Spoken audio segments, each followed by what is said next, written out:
जी, अक्टूबर का महीना जारी है और ये महीना पूरी दुनिया में ब्रेस्ट कैंसर के अवेयरनेस के हवाले से मनाया जाता है और पाकिस्तान में भी इस हवाले से तकरीबात का इनेकाद किया जा रहा है जब से अक्टूबर का महीना शुरू हुआ है। तो आज हम मौजूद हैं म्यू हॉस्पिटल के सर्जिकल टावर में। यहाँ पे ब्रेस्ट कैंसर अवेयरनेस के हवाले से एक वॉक का इनेकाद किया जा रहा है, जिसके साथ एक सेमिनार भी कंडक्ट किया जा रहा है जिसमें वाइस चांसलर्स यूनिवर्सिटी के और मुख्तलिफ डिपार्टमेंट्स के HODs शामिल होंगे। तो आइए चलते हैं, देखते हैं कि सेमिनार में किस मौजू पर बात की जा रही है और किस तरह से लोगों को अवेयर किया जा रहा है कि जो ब्रेस्ट कैंसर है ये कितना मोहलक मर्ज़ है और पाकिस्तान में इस हवाले से क्या सूरत हाल है। और ख़ास तौर पर अगर म्यू हॉस्पिटल की बात करें, सर्जिकल टावर की बात करें, रेडियोलॉजी डिपार्टमेंट की बात करें तो वहाँ पर क्या फैसिलिटीज़ मौजूद हैं और लोग इससे किस तरह से मुस्तफ़ीद हो सकते हैं।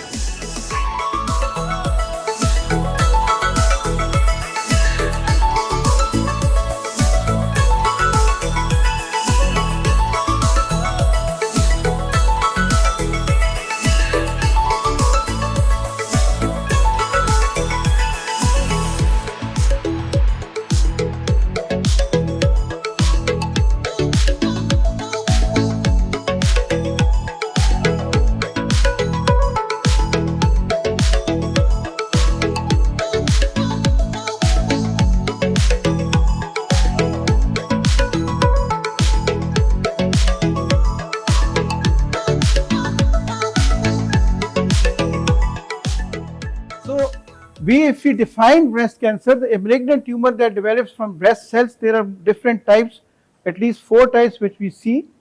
1 in 8 women will be diagnosed with breast cancer in their lifetime. Early stage detection has a 5-year survival rate of 99%. Such a curable disease. We have very prominent surgeons sitting here who are running the breast disease, best surgeons in town. तो अगर ये इनके पास time पे पहुंच जाए कोई बंदा तो इसका 99% सर्वाइवल रेट उसका हो सकता है। So Pakistan has the highest incidence of breast cancer in Asia. Every year more than 83,000 cases of breast cancer are reported in Pakistan and nearly 40,000 women they die due to this deadly disease. Just in USA more than 300,000 new cases are diagnosed. So अब इसमें देखते क्या है? This is just for awareness. There is a lump or a mass, new or unusual lump or in the breast or in the underarm, and changes in size and shape, noticeable change in breast size or shape, or skin change, for dimpling, puckering or redness, or there is some change in the nipple. So screening guidelines क्या होगी? हम ये देखने और याद रखने वाली चीज है। For self examinations, monthly breast self exam starting in their 20s के अंदर, और क्लिनिकल एग्जाम कैसे कर सकते हैं? For every 3 years for women in their 20s and 30s and annually after 40 years of age. That is a must. और mammogram हम किन का करते हैं? Annual screening starting at the age of 40 और earlier for the high risk patients. So हम diagnostic imaging कैसे करते हैं? हम क्या कुछ करते हैं? We do the diagnostic mammographies. So early follow for abnormal screening results. Additional views हम करते हैं यहाँ पे mammography. We have got the latest machine. We're doing all sorts of mammographies here. We can do the ultrasound also, used to differentiate between the solid masses and cystic masses. अगर कोई solid mass और cystic mass है उसके लिए ultrasound हम करते हैं। और अक्सर हर वो पेशेंट हमारे पास जो लैंड करता है जिसकी मैमोग्राफी होती है उन तमाम का भी हम अल्ट्रासाउंड करते हैं to confirm the diagnosis and to confirm the value for the treatment. And we do also the MRI of the breast also, provide detailed images particularly for the high risk patients. The American College of Radiology provides guidelines for screening and diagnosis. This all few slides will be all the women who are sitting here for their diagnosis, for their awareness and for their information, ताकि आप इसको आगे भी लोगों को बता सकें। सो हम 2 किस्म के मैमोग्राम्स करते हैं। एक स्क्रीनिंग मैमोग्राम्स होते हैं और एक डायग्नोस्टिक मैमोग्राम्स होते हैं। This is our machine which we have one of the latest machines we have here. अब इसमें देयर ACR के क्राइटेरिया हैं फॉर स्क्रीनिंग मैमोग्राम्स के लिए। Purpose to detect breast cancer in asymptomatic women, जिसको खुद भी पता नहीं है हम उसको भी स्क्रीन कर सकते हैं। सो एज रिकमेंडेशंस क्या है? 40 years और older annual screening mammography is recommended. हर वो खातून जिसकी उम्र 40 साल या उससे ज्यादा उसको एक स्क्रीनिंग मैमोग्राम कराना चाहिए।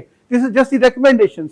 And as between 30 and 39 screening is not routinely recommended, but however if there is a family history or other risk factors तो उसको मेमोग्राफी जल्दी भी उसकी हो सकती है। So interval it usually starts at the age of 40 years.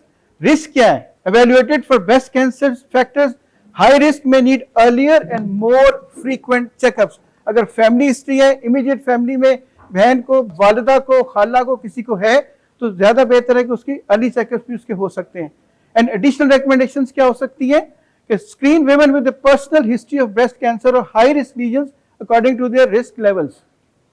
अब diagnostic mammography भी हम यहाँ पे करते हैं। उसका मकसद क्या है? To evaluate abnormal findings. को फाइंडिंग निकल आई है तो उसका हम क्या करेंगे? उसका from a screening mammogram to investigate symptoms such as lump, pain और changes in the breast appearance. Indications क्या हो सकती है ब्रेस्ट मेमोग्राम की? Abnormal screening results. स्क्रीनिंग में कुछ लंप निकल आया, कोई एबनॉर्मेलिटी निकल आई जो कि मैंने पहले मेंशन की है, फिर कुछ सिम्टम्स आ गए हैं, मसलन एवेल्युएशन ऑफ ब्रेस्ट लंप्स हैं, पेन और स्किन चेंजेस हैं, हाई रिस्क पेशेंट्स। टारगेट कौन सी वुमेन है? who have known risk of high cancer, मसलन वही जो फैमिली हिस्ट्री है किसी की। फिर पर्सनल हिस्ट्री, अगर प्रीवियस डिजीज है तो फिर उसका भी जरूर करेंगे। और पर टेक्निक्स ऐसी है, प्रोवाइड एडिशनल व्यूज हम ले सकते हैं, इमेजिंग मोडेलिटीज हमारे पास हैं, we can do lot many things and then reporting we can report we report all these cases. अब नॉर्मल ब्रेस्ट मेमोग्राम कैसे नजर आता है? इसके बेसिकली दो व्यूज होते हैं, एक सीसी क्रेनियोकॉर्डल, एक mediolateral oblique. This are routine views but we have the capability of doing all the additional views जिसकी भी जरूरत होती है इस मामले में। So guidelines for sonomammogram come, how we do lot of ultrasound. Sir, in our department we do more than 30 procedures related to breast every day. There are more than 20 sonomammograms, there are 10 to 15 mammograms. We do like 8 to 10, mostly the biopsies. They include the FNAs, they include the true cut biopsies, and they include also the stereotactic biopsies. I hope that we are the only people we have the capability in whole Punjab, all which are doing such a large stuff. Stereotactic biopsies are being done in very limited centers, शायद शौकत खान में और शायद किसी और hospital, but we are doing regularly stereotactic biopsies here in our department because of all these people sitting in front, इन लोगों की वजह से we have the latest equipment which is working। दो चीजें हैं, एक लेटेस्ट इक्विपमेंट है, नंबर दो जो काम कर रहा है, और बाकी ये कंपनी वाले लोग हैं, दे आल्सो हेल्प अस कि हमारा इक्विपमेंट सारा काम करे। We doing all the stuff which I have mentioned. So patient selection किन की होती है? Recommended for women with dense breast, those who risk high risk for the patient. Timing can be performed any time, specially जब हम कोई mammogram करते हैं उसके साथ एक सोनोग्राम जरूर होता है। और हाई फ्रिक्वेंसी अल्ट्रासाउंड में हाई फ्रिक्वेंसी प्रोब यूज होता है इसके लिए। बिस्मिल्लाहिर्रहमानिर्रहीम, अस्सलाम वालेकुम, बहुत शुक्रिया, बहुत मेहरबानी। और it's a great day today. और क्योंकि जब भी आप किसी दिन का आगाज़ किसी एकेडमिक एक्टिविटी से कर रहे होते तो मेरे लिए बड़े सुकून और इत्मीनान का बायस होता है कि starting the day with an academic activity. और आज जो वॉल्यूम है एकेडमिक एक्टिविटी का आज यहाँ पर, वो बहुत मुतासिर कुन है। तो मैं आप सबका बहुत शुक्रगुजार हूँ कि आप सब यहाँ पर तशरीफ़ लाए और इस बड़े ज़बरदस्त कॉज के लिए हम आज इकट्ठे बैठे हैं।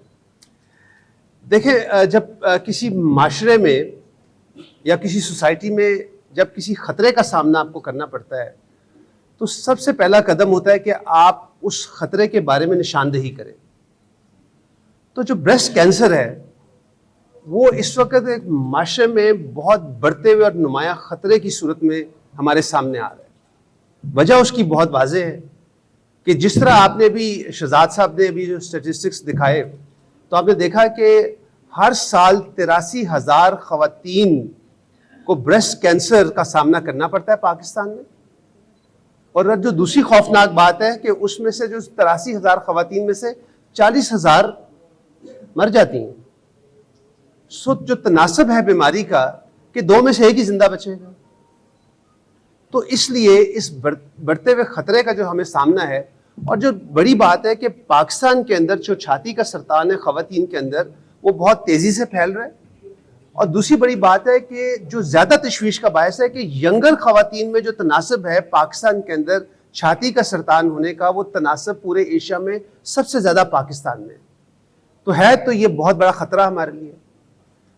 अब मरहला दूसरा आ जाता है कि जब किसी खातून को छाती में कोई गिल्टी महसूस होती है तो उसका, चाहे वो कहे या ना कहे, उसका अपने ज़हन में और डॉक्टर से या नर्स से या एलाइड हेल्थ साइंसेज की सपोर्ट स्टाफ से सिर्फ एक ही सवाल होता है कि डॉक्टर इज इट कैंसर। सवाल एक ही होता है, चाहे वो उसका इजहार करे या ना करे, क्योंकि अब अवेयरनेस इतनी हो गई हुई है कि छाती में गिल्टी जब बनती है तो दौड़ी दौड़ी खवातीन जो है ना, वो उनकी कोशिश ही होती है कि वो जो है ना डॉक्टर को या नर्स को या पैरामेडिक स्टाफ को दिखा लें। लेकिन मसला सबसे बड़ा ये है कि जब छाती की गिल्टी बन जाती है और हाथ को महसूस होती है तो हम उस वक्त तक कुछ लेट हो चुके होते हैं, because by the time a breast lump becomes clinically palpable, the cells have already multiplied 2 million times. So it is already a systemic disease. क्योंकि खून तो हर जगह गुजरता है ना। तो याद रखिए कि छाती का, गिल्टी का हाथ को महसूस हो जाना, वो कि हम समझते हैं कि जल्द तशखीस हो गई है, वो बुनियादी तौर पे उस खातून के लिए एक बड़ा ज़बरदस्त ख़तरे का सामना। अब इसका मुकाबला कैसे हमने करना है? सबसे पहले तो इसका शऊर बर्दाश्त बेदार करना है कि हमें पहले तो पता हो कि हम सबको किस खतरे का सामना है। और आज मैं यहाँ पे बैठा हुआ देख रहा हूँ तो हम 90% तो यहाँ पे खवातीन बैठी हुई हैं, तो हमें इस खतरे का सामना है। पहली बात, पहले तो उसको एक्नॉलेज करना है और फिर उसका यह कि उसका तदारुक कैसे करना है। तदारुक ये है कि हम सब अपने अपनी फैमिलीज के लिए, अपनी अपनी कम्युनिटीज के लिए एम्बेसडर्स हैं। हमें उनको सिखाना है 20 साल और 30 साल की उम्र की खवातीन को कि आपने छाती का अपना मुआयना कैसे करना है, जिसको सेल्फ एग्जामिनेशन ऑफ ब्रेस्ट कहा जाता है। आज आप एक तहिया कर लें कि हमने एक एक खातून को तो सिखा देना है और उसे कहना है कि आपको जो और नई खातून मिलती है उसको सिखा दे। It's hardly a 60 second examination, 1 minute. पहली बात है, क्योंकि जितनी जल्दी डिटेक्ट हो जाएगा उतनी ही जल्दी वो आपसे राब्ता कायम कर लेंगी, नंबर 1। नंबर 2, जब आप ऐसी खातून को देखते हैं जिसकी उम्र 30 से 40 साल के दरमियान है, तो सेल्फ एग्जामिनेशन ऑफ ब्रेस्ट काफ़ी नहीं है। She should go and get her self examine to a trained personal, चाहे वो डॉक्टर है, चाहे वो नर्स है, चाहे वो लाइट हेल्थ प्रोफेशनल है, इट रियली डजंट मैटर। तो इसे कहते हैं clinical examination of breast. So self examination से क्लिनिकल एग्जामिनेशन। और 40 साल से उम्र जिसकी ज़्यादा हो गई है तो 100% उसको अपने स्क्रीनिंग मेमोग्राम कराने हैं हमारे माशरे के अंदर। शायद, लेकिन अपने माशरे के अंदर शायद मैं ये उम्र 35 साल तक ले जाऊंगा, बहुत अर्ली ब्रेस्ट कैंसर आ रहा है। और उसके बाद फिर उसके MRI। अब मसला ये है कि आम आवाम के अंदर ये सवाल बहुत वाज़ेह तौर पे उभरता है कि ये कहाँ से ये टेस्ट होंगे। तो कहाँ से होंगे ये टेस्ट, कौन करेगा? आपसे जवाब चाहिए। क्या ये टेस्ट होते हैं यहाँ पे? सारे टेस्ट होते हैं। जो सेल्फ एग्जामिनेशन है वो सिखाना भी हमारा काम है, क्लिनिकल एग्जामिनेशन करना हमारा काम है। हम OPDs में कर रहे होते हैं, अपने इंडोर्स में कर रहे होते हैं। और उसके बाद अगर हम तय कर लेते हैं कि इसको फौरी मदद की ज़रूरत है तो उसके लिए यहाँ पे अल्ट्रासोनोग्राफी यहाँ पे अवेलेबल है, कोरिलेटिव, यहाँ पे मेमोग्राफी अवेलेबल है, यहाँ पे MRI अवेलेबल है। और क्या आप चाहेंगे किसी भी इदारे से कि उसके अंदर ही हो। और फिर जितनी जल्दी तशखीस हो जाती है उतनी ही जल्दी उसका इलाज। हमारा सबसे बड़ा अलमिया ये है कि हमारे पास मरीज आते हैं स्टेज 3 और स्टेज 4 में, हमारे पास तो स्टेज 1 और 2 में आता ही नहीं है। और उसमें किसी की कोताही नहीं, हमारी अपनी कोताही है। जितनी ज़्यादा हम अवेयरनेस पैदा करेंगे उतनी ज़्यादा जो है ना वो लोग हमारे पास आना शुरू हो जाएंगे। और फिर उसके अलावा कि आगे उसका इलाज मुमकिन है तो पूरा का पूरा डिपार्टमेंट ऑफ सर्जरी आपके सामने बैठे और हम एक अलहदा ब्रेस्ट यूनिट रन करते हैं उज़ैर साहब की मौजूदगी में, लेकिन बाकी तमाम सर्जिकल यूनिट्स भी काम कर रहे होते हैं। और उसके बाद अगर किसी को कीमोथेरेपी की ज़रूरत है तो उसके लिए भी प्रोफेसर अब्बास रज़ा साहब, यहाँ पे हम करीबन सैकड़ों की तादाद में मरीजों को रोज़ाना कीमोथेरेपीज दे रहे हैं। तो वो भी मुमकिन है कि यहाँ पर हो सकता है। और चौथी बात है कि अगर उसको रेडिएशन की ज़रूरत पड़ जाए तो फिर हम क्या करेंगे। तो उसमें हम बहुत शिद्दत से ममनून हैं। सबसे पहले तो प्रोफेसर एहसन नुमान के जो चीफ एग्जीक्यूटिव ऑफिसर हैं और फैसल के, जिन लोगों ने ये ठान लिया कि हमने किसी न किसी तरीके से अपनी जो रेडिएशन की फैसिलिटी है उसको करना है। जिस तकलीफ़ और जिस मराहल में से गुजरे कि उनको प्रेसिडेंट ऑफ पाकिस्तान के सामने तक जाके पेश होना, लेकिन इन्होंने हिम्मत नहीं हारी और वो फैसिलिटी भी यहाँ पे मौजूद है। तो हम अल्लाह ताला से और क्या मांग सकते हैं, सभी चीज़ें हमारे पास हैं। अब सिर्फ कोशिश हमारी ये है कि हमारी नीयत पे इसका दारोमदार है कि हम कितनी जल्दी खवातीन को इस बात पे एक तरीके से मजबूर कर दें कि वो अर्ली स्टेज में हमारे पास आ जाए। तो शायद हमें रेडियोथेरेपी की, शायद हमें ऑन्कोलॉजी की, और शायद एक हद तक हमें बड़ी मेजर सर्जरीज की भी जरूरत ना पड़े। तो हम ज्यादा लोगों के ऑपरेशन कर सकते हैं। देखिए, जब किसी की आपने रेडिकल या मॉडिफाइड रेडिकल मेस्टेक्टमी करनी है, उसके मुकाबले में अगर आपने जो है ना छोटी लिमिटेड सर्जरी करनी है, तो टाइम का बड़ा फर्क है। एक ऑपरेशन हमने सारे दिन में करने और दूसरी दफा में अपने वो ऑपरेशन दिन में 8 कर जाने हैं। तो सर्विस के लिहाज से भी हमें बहुत फायदा है, रिसोर्सेज के लिहाज से भी बहुत फायदा है। तो मेरा ख्याल है कि आज के दिन का तो मकसद हमारा यही है कि हम आज ये तहिया करके उठे कि हम में से सब अपने अपने एम्बेसडर्स बनेंगे इस काम के लिए कि हमने जो है ना ब्रेस्ट कैंसर अवेयरनेस इतनी पैदा करनी लोगों में कि ये स्टेज 3 और 4 वाले कैंसर तो आने हमारे पास बंद हो जाएं। हमें फर्स्ट स्टेज और सेकंड स्टेज के ऊपर जो है ना वो कैंसर्स को ज़रूर कर दें। और उसके साथ साथ आपको ना ये लाजमी तौर पे लोगों को बताना है कि इसकी जो फैलने की बड़ी वजह जो है हमारी सोसाइटी में कॉन्सैंग्यूनियस मैरिजेस हैं। You understand what is consanguineous marriages? First cousin marriages. हमारे सोसाइटी में मोटापा है बहुत बड़ी वजह इस चीज की कि हमारे ये, क्योंकि ब्रेस्ट में कुछ हार्मोन्स कन्वर्ट हो जाते हैं into those hormones which are responsible for causing breast cancer. ठीक है। दूसरी बड़ी बात जो मतलब हम जो मोटापे का शिकार है, तो पहली बात होगी कंसैंग्यूनियस मैरिजेस, और दूसरी बड़ी बात होगी मोटापे का शिकार होना, और तीसरी बड़ी बात है कि कुछ रवाज चल पड़ा है। देखिए, जितनी अर्ली मेनार्की और लेट मेनोपॉज होगा उतना ही ज्यादा एक्सपोजर ईस्ट्रोजेंस का होगा। जितनी लेट शादियां होंगी उतनी ही ज्यादा ईस्ट्रोजेंस का जो है ना जिस्म के अंदर कारकर्दगी ज्यादा होगी। जितना लेट चाइल्ड बर्थ होगी उतनी ही ज्यादा होगी। जितना कम अपने बच्चों को आप दूध पिलाएंगे, जितनी ज्यादा आप कॉन्ट्रासेप्शन यूज करेंगे, उतना ही ज्यादा होगा। तो बच्चे जो मेरे साइड पे लड़कियां बैठी हैं, प्लीज डोंट थिंक दैट मैं कोई मौलवी हूं, लेकिन यह है कि पैगाम आपके लिए है कि get married earlier, have plenty of children, breast feed all of them, और मोटापे का शिकार न हो, इतना पतले दुबले रहिए, स्मार्ट रहिए, and don't marry your cousins however good looking they are. Thank you.